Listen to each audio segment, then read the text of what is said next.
পেছনের দরজা দিয়ে আওয়ামী লীগকে কেউ রাজনীতিতে আনার চেষ্টা করলে আবারও রাজপথে নামার হুঁশিয়ারি দিয়েছেন হাসনাত আব্দুল্লাহ। আর গণহত্যায় জড়িত কাউকে ছাড় দেওয়া হবে না বলে জানিয়েছেন প্রধান উপদেষ্টার প্রেস সচিব শফিকুল আলম। কি চাই নতুন বাংলাদেশে শীর্ষক আলোচনা সভার আয়োজন করে ব্যানার নিউজ নামে একটি গণমাধ্যম। সেখানে উঠে আসে গণঅভ্যুত্থান ও হতাহতদের আত্মত্যাগের বিষয়টি। ন্যায় বিচার প্রতিষ্ঠা হওয়ার পরে জুলাই আগস্ট আন্দোলনের নৃশংসতার কথা স্মরণ করে আবেগাপ্লুত হয়ে পড়েন নিহতদের পরিবারের সদস্যরা। বলেন, হত্যাকাণ্ডে জড়িতদের বিচার হতে হবে। আমার বড় ছিল নাশটা যখন রিসিভ করে পতাকাটা চাইছে, উনারা আমাদেরকে পতাকাটা দেননি। ছেলে একটা দেশের জন্য দিছি, প্রয়োজন আর একটা রেডি আছে। যদি এইটাও কভার না হয়, বাপ আছে, এক কথাই লাগলে আবার দেশের জন্য শহীদ হবে।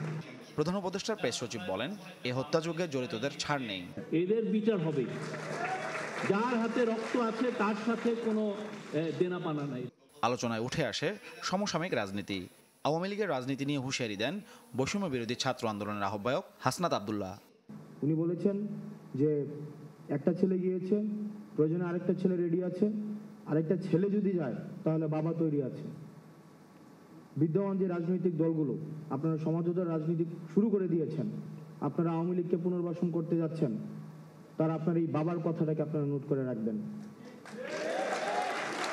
আওয়ামী লীগকে ব্যাকডোর চ্যানেলের মধ্য দিয়ে আপনারা সেটেলমেন্টে যাবেন। আপনারা যদি মনে করে থাকেন যে ব্যাকডোর চ্যানেল দিয়ে আওয়ামী লীগের সাথে সমঝোতা করবেন, তাদের বিজনেসের আপনারা অংশ হবেন, তাহলে আপনারা মাথায় রাখবেন, উই আর অলরেডি শহীদ। আমাদের পিছিয়ে আসার কোনো সুযোগ নাই, আপনারা আমাদেরকে ভুলে যাবেন না।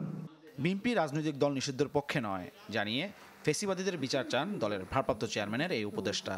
আওয়ামী লীগের মতন একটা রাজনৈতিক দলকে যদি একটু ব্যান করে দেন, সেখানে একটা রিপারকাশন হতে পারে। তারা বিভিন্ন রকম আন্ডারগ্রাউন্ড অর্গানাইজেশন মতন কাজ করতে চায়, সেটা সিদ্ধান্ত নিবে জনগণের ভোটে নির্বাচিত একটি সরকার।